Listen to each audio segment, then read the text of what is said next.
નમસ્કાર મિત્રો, યુજીસી નેટની પરીક્ષા જૂન 2014માં લેવામાં આવી હતી। આ તેનું પ્રશ્નપત્ર 1 છે। આ પ્રશ્નપત્રમાં કુલ 50 પ્રશ્નો આપવામાં આવેલા છે। આપણે દરેક પ્રશ્ન જોઈશું।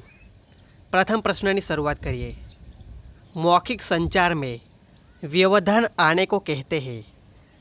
4 विकल्प दिए गए हैं। ए है लघु परिपथ, बी है अंतर विरोध, सी असमतलता, डी है एंट्रोपी। प्रथम क्वेश्चन का सही जवाब है डी, एंट्रोपी।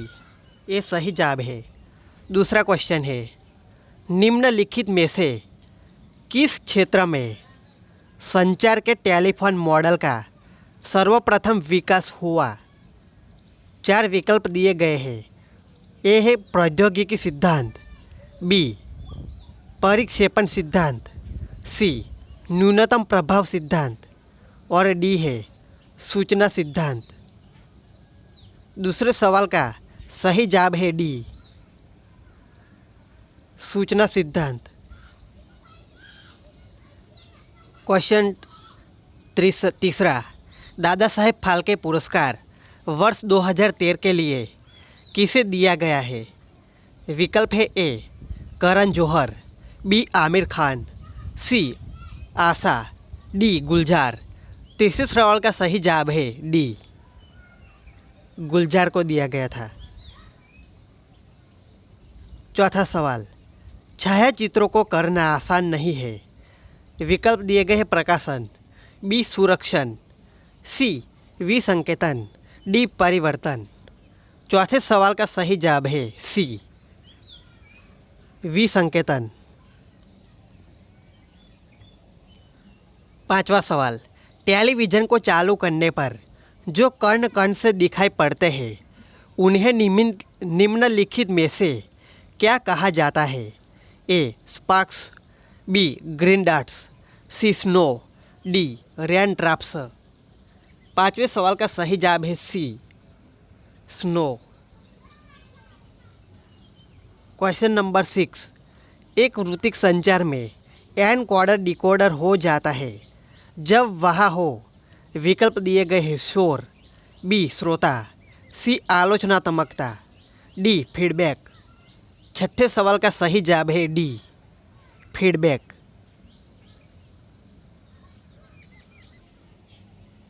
सातवां सवाल है, एक डाकघर में ₹7, ₹8 और ₹10 मूल्य वर्ग की टिकटें उपलब्ध है। वह कौन सी राशि है जिससे ये टिकट नहीं खरीदी जा सकती। 4 विकल्प दिए गए हैं। पहला है 19, दूसरा है 20, सी है 23 और 29। सातवें सवाल का सही जवाब होगा ए, 19 सही जवाब है। उसके बाद 8वां क्वेश्चन है, किसी कोडिंग विधि के अंतर्गत शब्द क्वेश्चन को डोमेस्टिक के रूप में कोड किया गया। इसी कोडिंग में शब्द रिस्पॉन्स क्या हो जाएगा। 8वें सवाल का सही जवाब है सी।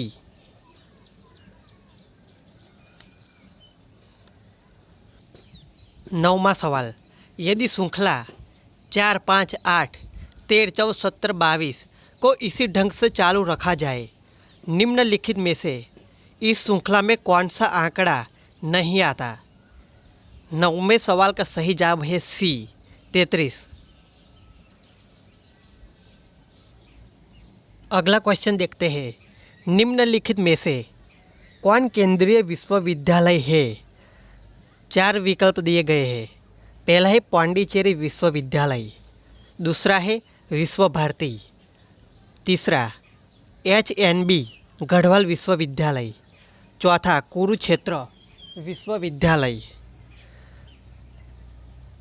इस सवाल का सही जवाब है ए, 1, 2 और तीसरा तीनों ऑप्शन सही है।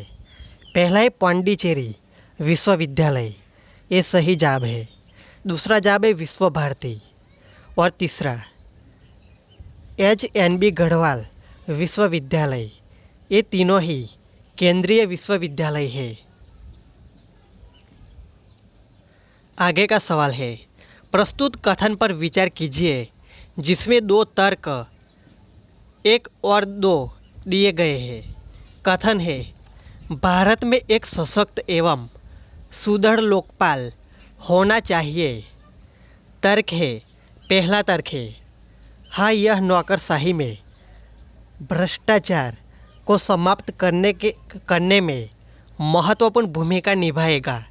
दूसरा है, नहीं यह ईमानदार अधिकारी को त्वरित निर्णय लेने से हतोत्साह करेगा। 41वें सवाल का सही जवाब है ए। केवल तर्क एक ही प्रबल है। तर्क एक है, हाँ यह नौकरशाही में भ्रष्टाचार को समाप्त करने में महत्वपूर्ण भूमिका निभाएगा। यही तर्क प्रबल है। आगे का सवाल है, निम्नलिखित में से किस विश्वविद्यालय ने मेटा विश्वविद्यालय की अवधारणा को अपनाया है? विकल्प है ए असम विश्वविद्यालय, बी दिल्ली विश्वविद्यालय, सी हैदराबाद विश्वविद्यालय और डी पांडिचेरी विश्वविद्यालय। 42वें सवाल का सही जवाब है बी। इस सवाल का सही जवाब है बी दिल्ली विश्वविद्यालय। आगे का सवाल है, निम्नलिखित कथनों में से कौन सा कथन केंद्रीय विश्वविद्यालय के संबंध में सही है? एक, केंद्रीय विश्वविद्यालय की स्थापना संसद के अधिनियम से होती है। दूसरा, भारत के राष्ट्रपति केंद्रीय विश्वविद्यालय के विजिटर होते हैं। तीसरा, राष्ट्रपति विश्वविद्यालय की कार्यकारिणी समिति अथवा प्रबंधक बोर्ड के कुछ सदस्यों को मनोनीत कर सकते हैं। चौथा, राष्ट्रपति कभी कभार कार्यकारिणी समिति या कोर्ट की बैठकों की अध्यक्षता करते हैं। इस सवाल का सही जवाब है सी। विधान 1, 2 और 3 तीनों सही है। पहला है, केंद्रीय विश्वविद्यालय की स्थापना संसद के अधिनियम से होती है। दूसरा, भारत के राष्ट्रपति केंद्रीय विश्वविद्यालय के विजिटर होते हैं। ये भी सही है। और तीसरा विधान है, राष्ट्रपति विश्वविद्यालय की कार्यकारिणी समिति अथवा प्रबंधक बोर्ड के कुछ सदस्यों को मनोनीत कर सकते हैं। ये विधान भी सही है। अगला सवाल, निम्नलिखित में से किसे अभिप्रेरित शिक्षण का संकेत माना जाता है?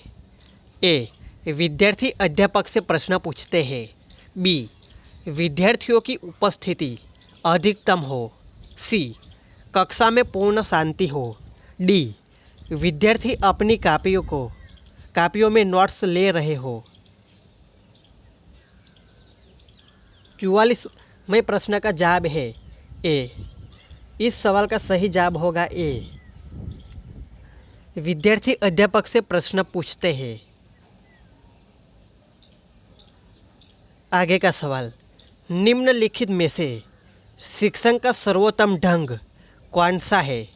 ए, व्याख्यान, बी, विचार विमर्श, सी, निरूपण, डी, वर्णन। इस सवाल का सही जवाब है सी, निरूपण। अगला सवाल है, डिसलेक्सिया संबंधित है ए, मानसिक विकृति से, बी, व्यवहार संबंधित विकृति से, सी, पठन विकृति से, डी, लेखन विकृति से। इस सवाल का सही जवाब है सी, पठन विकृति से। अगला सवाल है, मानव संसाधन विकास मंत्रालय द्वारा स्नातक पूर्व पाठ्यक्रमों के लिए ई कंटेंट बनाने का कार्य निम्नलिखित में से किसे सौंपा गया है? विकल्प दिए गए हैं। ए, INF-LIBNET, बी है कंसोर्टियम फॉर एजुकेशन कम्युनिकेशन, सी है राष्ट्रीय ज्ञान आयोग, डी, इंदिरा गांधी राष्ट्रीय मुक्त विश्वविद्यालय। इस सवाल का सही जवाब है B, consortium for education communication. इसके बाद का सवाल है, कक्षा के संचार को सामान्यतया समझा जाता है कि यह होगा ए प्रभावी, बी संज्ञानात्मक, सी भावात्मक, डी चयनात्मक। इस सवाल का सही जवाब है बी संज्ञानात्मक। अगला सवाल है, निम्नलिखित में से किसने चिंतन फलक पैराडिम की अवधारणा को स्थापित किया? ए पीटर हैंगेट, बी वॉन थुनेन, सी थॉमस कुहन, डी जॉन के राइट। इस सवाल का सही जवाब है सी थॉमस कुहन। इसके बाद का सवाल है, एक थीसिस शोध प्रबंध में चित्र एवं तालिकाएं रहती है। ए पृष्ठ में, बी एक अलग अध्याय में, सी अंतिम अध्याय में, डी मूल पाठ में ही। इस सवाल का सही जवाब है डी मूल पाठ में ही।